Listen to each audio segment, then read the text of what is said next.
They pledged to defend the law, represent the will of the people. But time and again, elected officials have sold their soul and betrayed us all for mob money. Some countries are little more than mafia nations.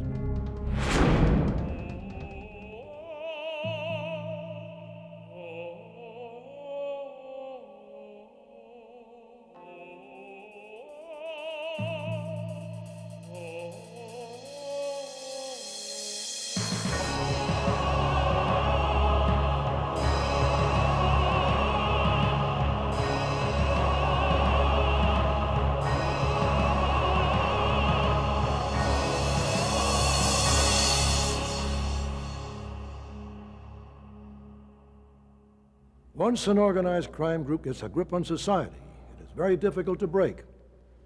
Why? Simple. Crime bosses know that the secret to maintaining their power is to corrupt their greatest adversary, the government.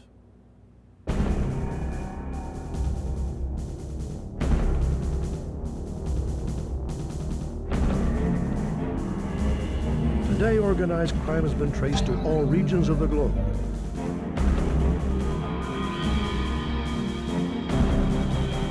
One of the most distinguishing, albeit regrettable, characteristics of the 20th century has been the proliferation of organized crime.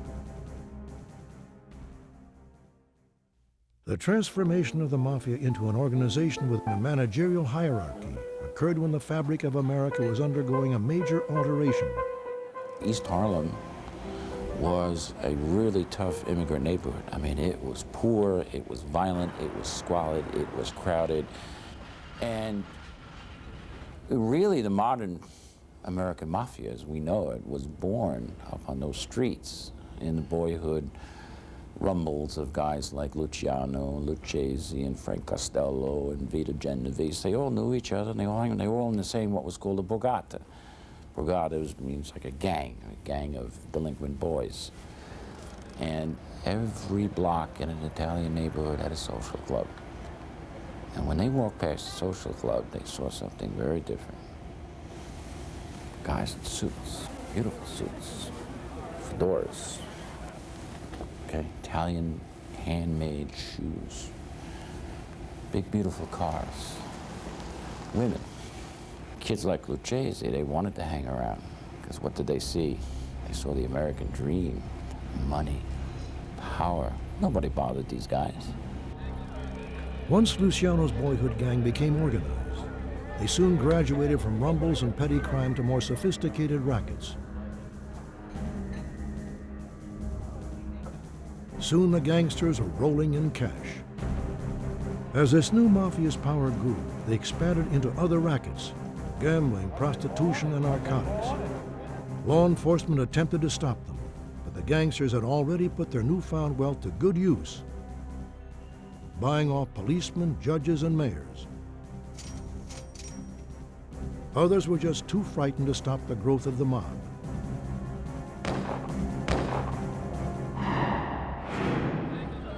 With the cooperation of local government, Luciano's crime syndicate established a stranglehold on the city.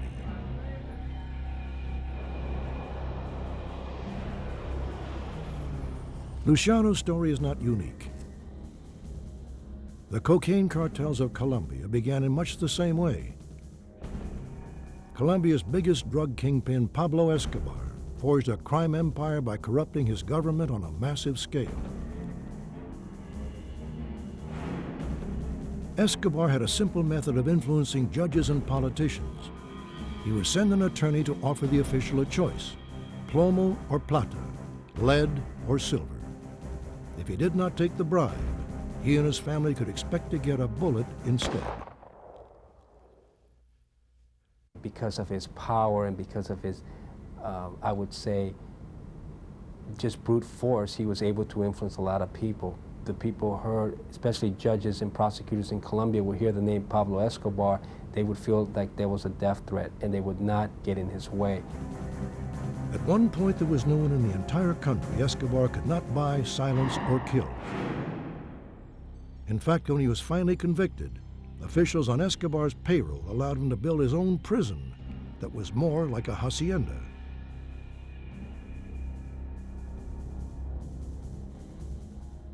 It's the same old story in Japan.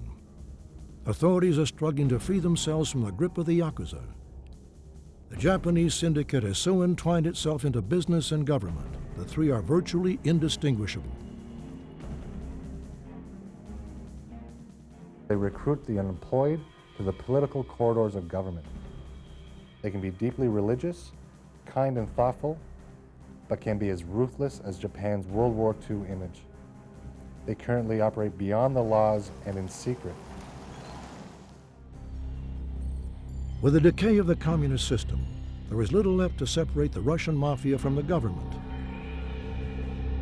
Corruption is so widespread in Russia that officials simply buy their positions and use their power to conduct criminal operations.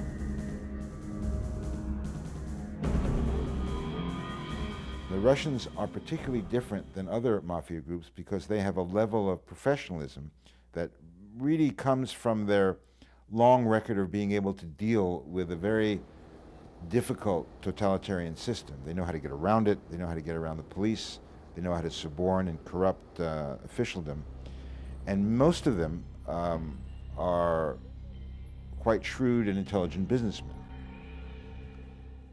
Slums are often the home of neighborhood gangs of one type or another. But hoodlum gangs have become organized crime groups with billion-dollar assets.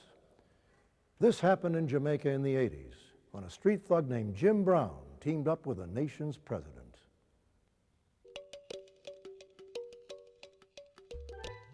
Brown came out of one of the toughest neighborhoods in Kingston. He grew up poor and hungry, but his appetite for wealth led to a life of crime that landed him in prison. His story is a classic example of what can happen when government officials become partners in crime. Good day, Mr. Brown. The British Privy Council have reviewed your appeal. I'm afraid you lost. The federal marshals are on their way to extradite you to the United States. Oh, they gonna wish they never did that.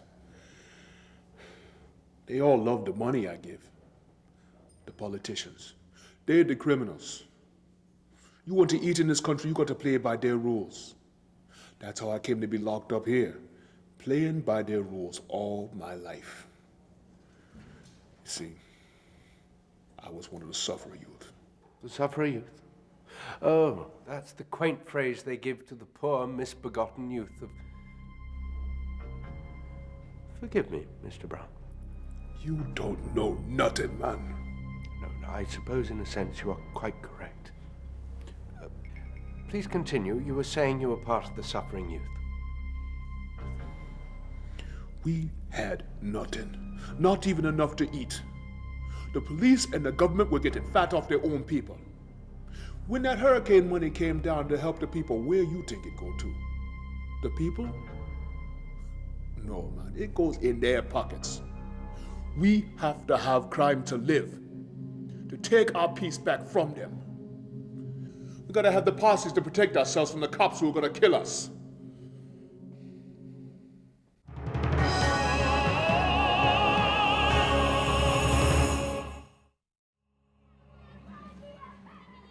A typical childhood of a sufferer youth in Jamaica is a very frightening one, in the sense that many of that generation was simply not able to have access to high schools.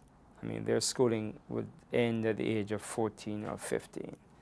It would mean then that just housing would be a serious problem. Getting food on a daily basis would be a serious problem. Many of these people depended on remittances coming from abroad.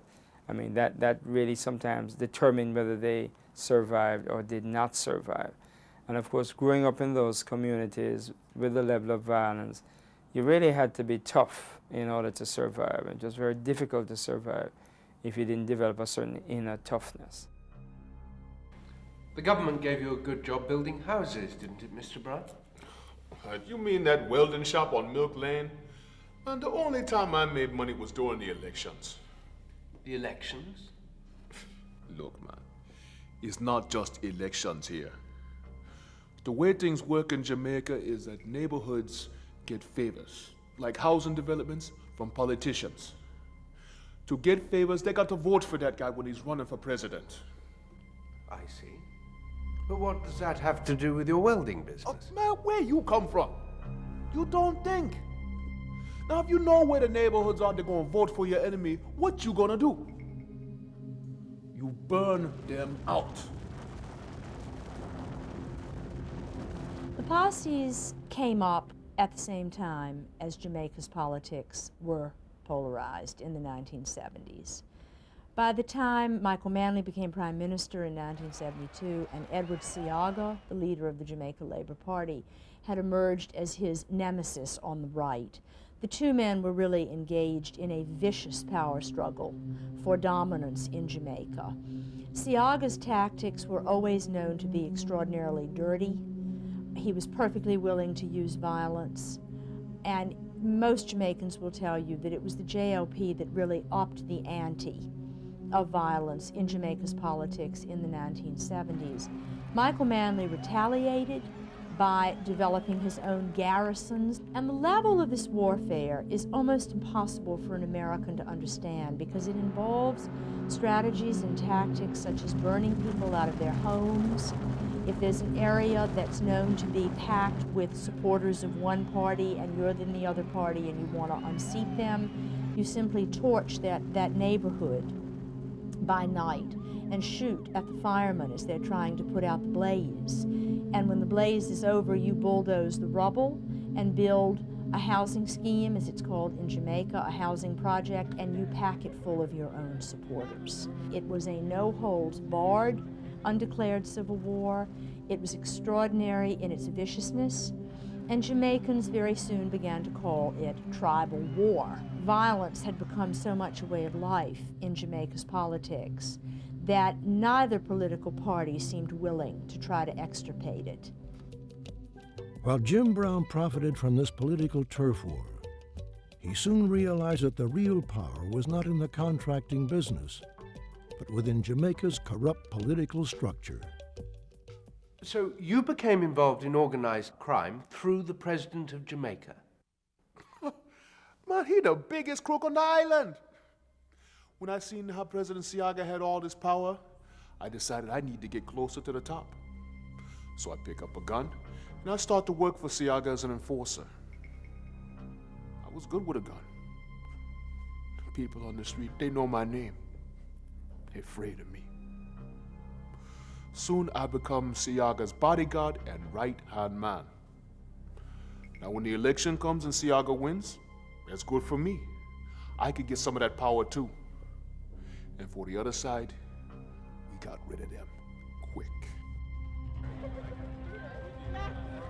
After President Seaga won the 1980 election, the gunmen that helped him to gain power became a force in their own right. Brown is Seaga's right-hand man, becoming Don of Jamaica's underworld. His rivals were running scared. And these gangsters began to go out of Jamaica after the 1980 election when they were essentially on the run for their lives. They saw that Seaga had won. Anybody who had fired shots for the PNP, the rival party, knew that they really had to get out of Jamaica.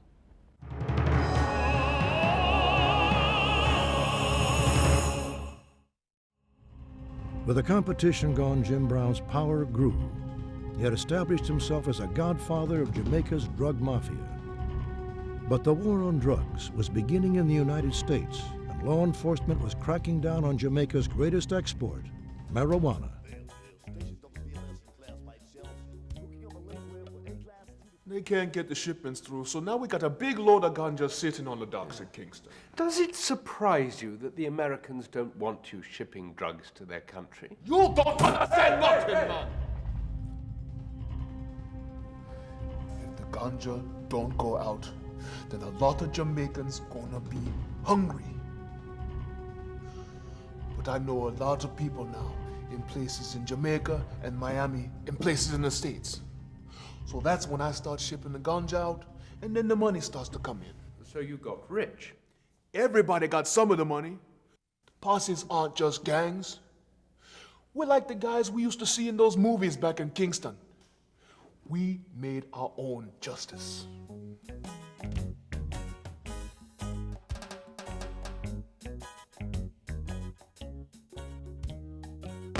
There is a gun culture in Jamaican society. There is a fascination for guns, and of course one of the things about guns is that when you put guns in the hands of poor people or sufferer youths, it is a form of empowerment. You know, it gives them a sense that they have control over life and death.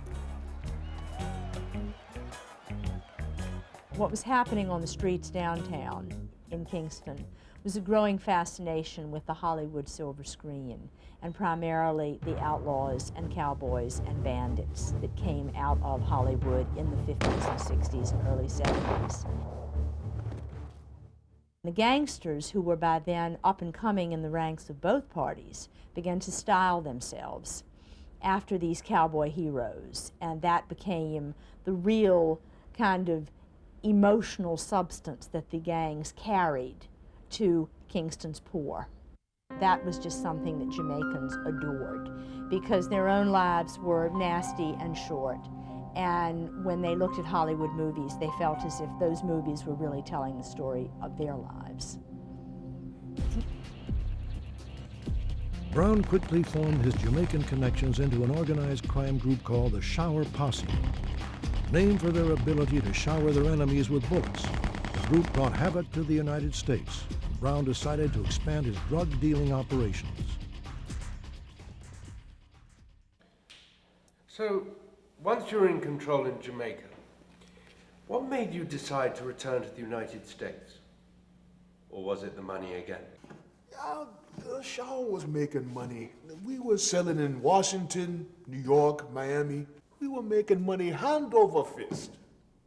But there were a lot of other gunmen from Jamaica trying to sell drugs. We had to get rid of them. Get rid of them? There was this reggae club where those guys went. We followed them.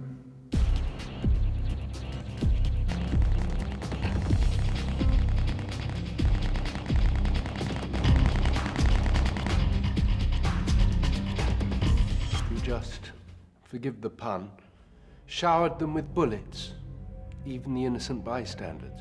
Anybody goes against me, they're gonna die. People have asked, if these men are so violent, and if they kill so many of their own in the line of duty, so to speak, why is it that Jamaicans see them as heroic, as Robin Hood, defenders of the poor? And the reason for this, and it's really the most important, I think, salient fact, the drug trade became the only game in town. These men like Jim Brown and his Shower Posse, became the people, the only people, who were putting shoes on the feet of children, who were putting roofs over people's heads, so that when somebody needs money to pay a child's school entrance fee, they're going to turn to their local posse. That's who they're going to go to for help, because they can't go to the government anymore. Like these fools in some crack house in Miami. When we rolled up in front of the place, I just felt this anger. I burst in and shot the guy.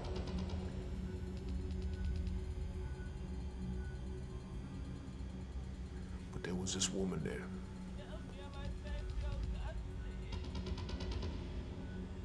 She was pregnant. That was very brave of you. I did what I had to do. A man tried to mash my corn. He better know I'm gonna mash his corn back, and his whole field, too. And did President Sayaga know about all of this? The corn mashing, as you put it? Who you think I learned it from? The Shower Posse was gaining wealth and power through the drug trade, but the very tools they used to enforce their grip on their turf would prove to be their undoing. We needed the guns to keep control. But when they were used too much in the States, then we shipped them down to Jamaica so we could use them again. We packed them away good to hide them from customs. I don't know how, but they found all those guns. At that point, he was also sending firearms back to Jamaica In 1984, the Shower did send down to Jamaica an enormous shipment of firearms that wound up on the Kingston wharves, and someone was tipped off, and so the person who was to claim it never did. When they opened the barrel and found these high-powered weapons, this was the first time that Interpol, the International Police Organization, was called in to try to track the source of these guns. And it was discovered that some of these same guns that had been sent in this barrel back to Jamaica had been used in homicides in the United States. And it was really that shipment of guns to Jamaica in 1984 that first alerted international law enforcement to the presence of the posses. Once law enforcement identified the Shower Posse, they began to target them for prosecution as an organized crime group. The RICO statute is a statute aimed at corrupt organizations, racketeering influenced corrupt organizations, and it's designed to target an organization, legitimate or illegitimate, that is corrupt in some way. A coordinated effort led by the New York office of the FBI in conjunction with the New York City Police Department targeted numerous locations known to be used by the posse, used as either residences or warehouses for cash and guns and drugs. Numerous posse members were arrested that night, taken into federal custody. Automatic weapons were seized. Large amounts of marijuana, cocaine, and heroin were also seized. Law enforcement was successful in breaking up the Shower Posse. Now they set their sights on its leader, Jim Brown. So American law enforcement was beginning to feel that it could go up against these gangs and win. There had been so many homicides by that time attributed to Jim Brown and the Shower that the Alcohol, Tobacco, and Firearms, the DEA, the FBI, the New York Police Department, and the Metro-Dade Police Department felt that if they could get Jim Brown back to the United States, they could prosecute him and win. So once they found these guns and linked you to another murder, they didn't charge you, but deported you to Jamaica to stand trial? I was President Siaga's right-hand man. I'm an untouchable. So you were just let off for these murders? I keep Jamaica running. Of course they're gonna let me go. But now the United States try to extradite me for those things I've done with Shower Posse. They put pressure on President Siaga. If he didn't extradite you, Jamaica would have suffered. I'm afraid the courts won't be so easy on you. The Americans take a very dim view of this sort of thing. I put Siaga where he is today. He wouldn't be president of Jamaica without me. I did most of those crimes for him. He wants to lock me away when he is just as guilty as me. I get a sense you feel betrayed. Oh, you got that right, man. If it's any consolation, you're not alone. President Siaga betrayed his oath of office, his country, his people, and of course, the suffering youth. Hey, time's up. Gotta go. Unfortunately, he had assistance, didn't he, Mr. Brown?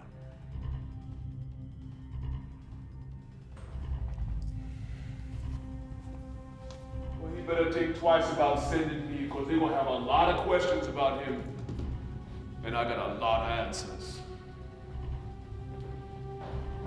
Before the United States Marshals arrived to pick up Brown, he was mysteriously killed in jail, burned alive in his cell.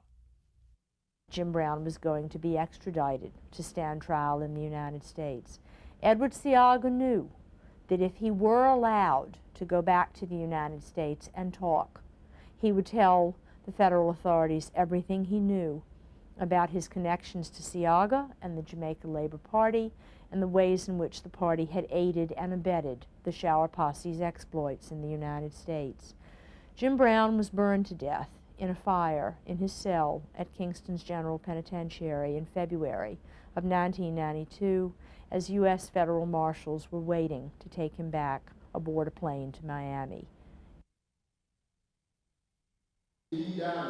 When an enterprising young reporter at the funeral asked Mr. Seaga if Jim Brown had enjoyed the backing of a politician, Seaga all but lost his temper with this man and said that Jim Brown had been a defender of his community and a hero to the poor, and that sooner or later Jamaicans would realize that such men were really heroic.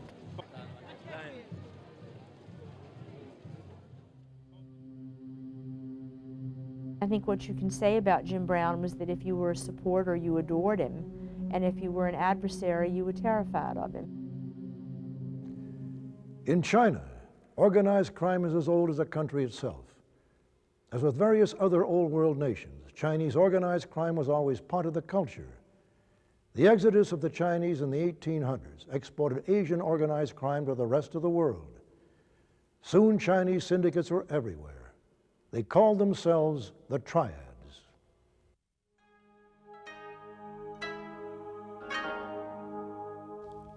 Triads began when a Chinese emperor ordered the extermination of monks who were supreme martial arts masters.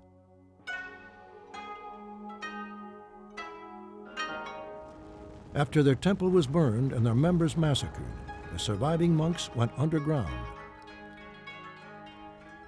In fact, the term triad is derived from the triangle the monks used to represent heaven, earth, and man.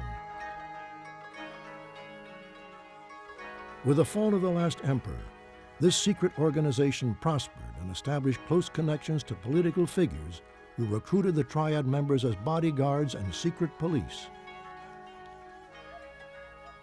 While triads performed a useful function, the arrival of the Communist Party in China spelled their doom. Party leader Mao Zedong's Cultural Revolution aimed to cleanse China of its old regime, including the triads.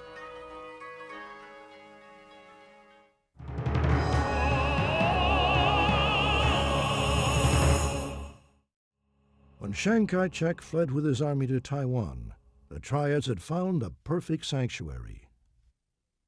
After 1949, the triads only had one place to go, or two places, really, to Hong Kong and then to Taiwan. And so they reestablished their ties with Taiwan. Chiang Kai-shek was able to utilize them as secret police.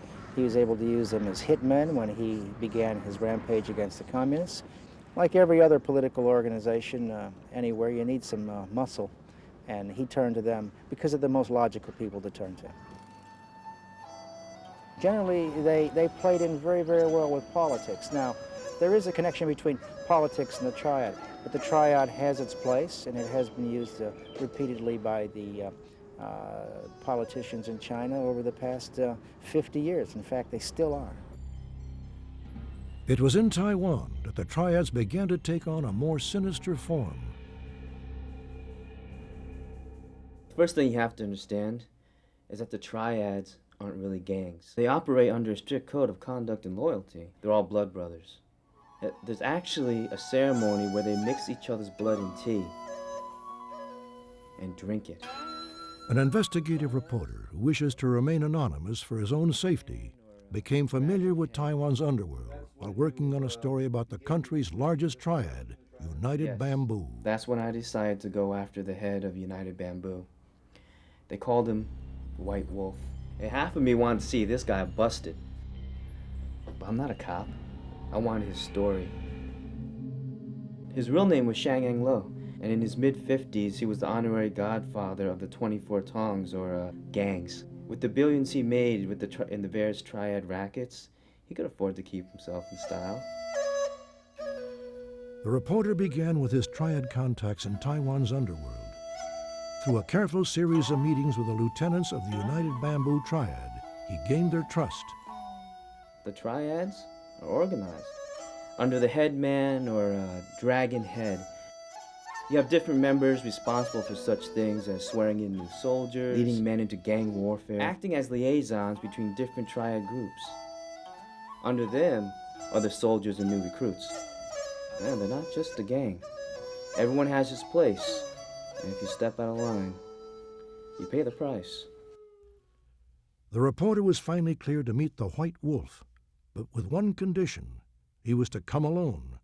and the White Wolf's face would not be shown. But he wasn't some flashy thug. He had 5 undergraduate degrees to his name. He was also bilingual in English and Chinese. Tracking the leader of the Triads through the maze of the Chinese underworld seemed nearly impossible. Eventually, the reporter's persistence paid off. Or perhaps it was simply that the White Wolf had nothing to fear. Yes, Mr. Shang. Lately we've all heard about the government crackdown on an organized crime group such as United Bamboo. Organized crime? You're mistaken. I am president of an investment company, the Strategy Group, similar to thousands of triad brothers who own legitimate concerns. They're simply arresting anyone who's a triad. With all due respect, Mr. Shang, what about the construction bids the Strategy Group rids through intimidation and government corruption? Politicians who have interest in construction rig bids too. The Triads had a contractor bid on a freeway construction job. He was up against a legitimate businessman. Of course, the legitimate man's bid was lower. Triads have to inflate the budget of their project in order to skim money. They intimidate the bidders, threaten to kill their families. The bidders back off. Then the government official's more than happy to hand over the contract to his Triad friends. And he looks clean. But the problem with the freeway construction job was that they skimmed so much money. There's no money left for building. Halfway through the project, a big section of the freeway just collapsed. That got the public's attention. I remember thinking, is this what I want for Taiwan? A core of corruption so rotten that the whole country collapses? Politicians who have interest in construction rig bids too. They accept a high bid on a job and skim the profits in their own pockets. Why single out the triad businessman? Would you rather we run opium dens and number rackets? Basically, they'll do anything they can make money at. Prostitution, drug trafficking, gun smuggling, you name it, they're involved. But the most disturbing part of all this is that they have intertwined themselves with legitimate businesses and the government. They own big companies. They support the politicians with money and votes that are bought by the triads. And they're all in bed together. You rail against the politicians, but what are they left to do when the system's so corrupt? My point exactly. What am I to do? You can't separate triads from the government any more than you can peel yin from yang. How do you think President Lee got elected? Now he's the one leading the crackdown. The people were in an uproar. President Lee had no choice but to turn the heat up on the triads. There were many arrests, but the head of United Bamboo avoided capture.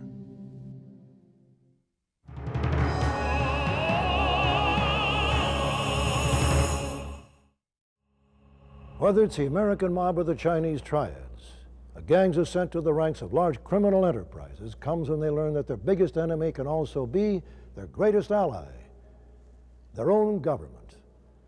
This has happened in Mexico, with tragic results for law enforcement.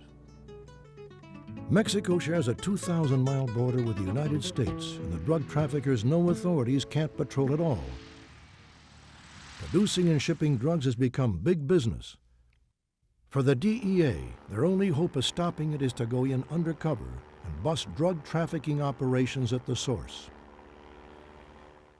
The tragic case of DEA agent Enrique Camarena is a telling indictment of the union of government and mafia drug lords. I guess you could say I was a casualty of the war on drugs. I was a DEA agent, working undercover in Guadalajara, Mexico. Pretty gung-ho about it, too. But I guess looking back on it, the only good thing was the food. Tracking these guys down wasn't hard. Mexico is full of hard-working families trying to make an honest living. These guys stuck out like sore thumbs. Ernest Corello. He was the one who built up the drug cartel. He acted as a mentor to an up-and-coming drug lord named Rafael Caro Quintero. We knew Corello and Quintero were both trafficking tons of drugs into the States. But looking back on it, we really didn't have a clue how big this thing was. Once I knew who the key players were, the next step was to locate their base of operations. Flying over the countryside, Camarena searched for drug plantations and processing facilities. He spotted a vast crop at a farm called El Buffalo, a marijuana plantation in Chihuahua, owned and operated by Rafael Caro Quintero.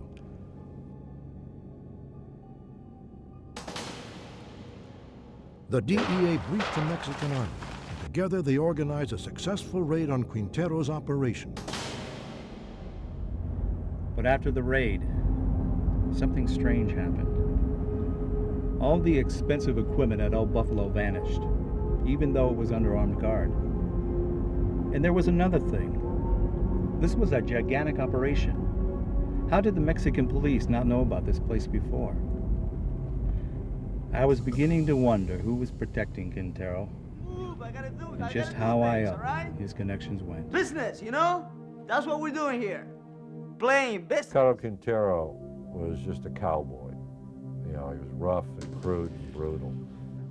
The director of the Mexican Federal Police Force was Juan Zorilla. Camarena began to suspect that the government official was protecting Mexican drug smugglers.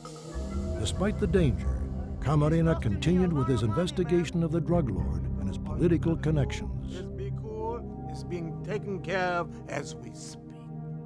I began wondering about Zorilla. I met him one time at one of those photo ops, staged by the Mexican government. Zorilla and the DEA were teaming up to fight the war on drugs. What a joke.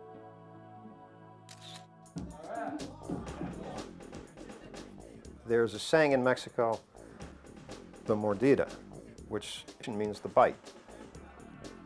Nothing occurs in Mexico unless somebody gets paid. Corruption is a culture in Mexico. It's endemic to the process of government. The mafia exists because politicians and the government allow them to exist for their own enrichment. Quintero would hold parties out at the rancho in Sinaloa, and he had a caged lion, a couple of them. And everybody'd be partying, and part of the entertainment was he'd throw snitches in the cage and they'd watch them be devoured.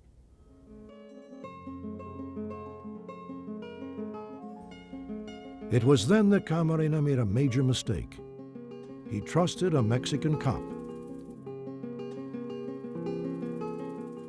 They were all there, the drug lords and Zorilla, Mexico's top cop, like a fat and sassy vulture. Enrico Camarena, you should not have put your nose in our business. Is this the pig who busted my operations in Chihuahua?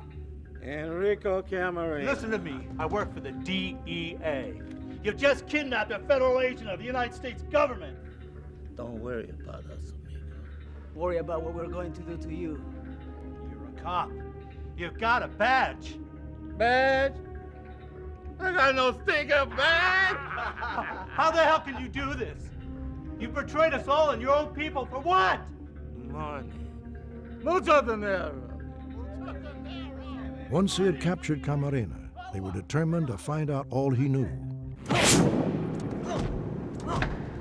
what do you know? ¿Qué es lo que sabes? Dímelo. What do you know? Dímelo. ¿Qué es lo que sabes? Dime. Ahora, I was in bad shape. They didn't want me dying before I could tell them everything. So they gave me some kind of a drug to make my heart hold out longer. They wanted to know everything. The names, the details, how high up the investigation went. But I didn't talk. If I did, other agents would be in my place. But actually, I wasn't thinking about anyone else. I'm no hero. I was thinking about me. You see, when there's no hope and nothing left, the only thing you got is what you have inside. And I sure as hell wasn't going to give that to them, even if it killed me.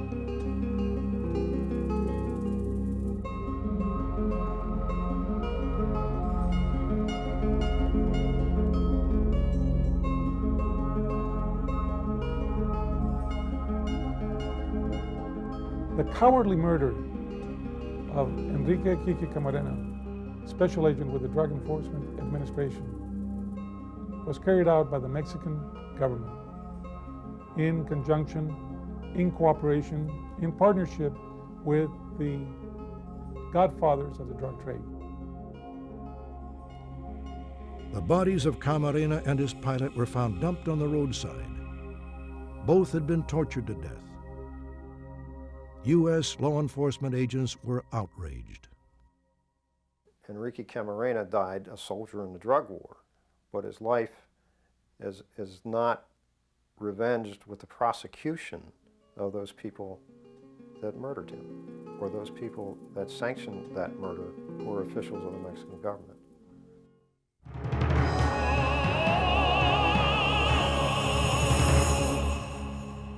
Camarena's murder put the heat on Mexico to clean up the rampant level of corruption. But once such a criminally controlled government is established, it's nearly impossible to eradicate. Law enforcement in the United States were equally frustrated in their efforts to put mob gangsters behind bars. Law enforcement changed tactics and began targeting the organizations. One of the things we were looking to do was to use the RICO statute to indict the commission, the heads of the 5 New York crime families. The Organized Crime Task Force had extraordinary information as to the Lucchese family and some evidence as to the heads of 1 or 2 others. The FBI had bugs in on the heads of 3 families at the time. And so if you combine the 2, there was a mountain of evidence that could be used to indict and convict all of the family bosses. After Jim Brown's death, the government successfully used these statutes to bring the Jamaican posse's reign of terror to an end. The shower posse today, if it exists at all, exists as a network of people who used to be much more closely aligned in business, in their business being narcotics trafficking and weapons trafficking.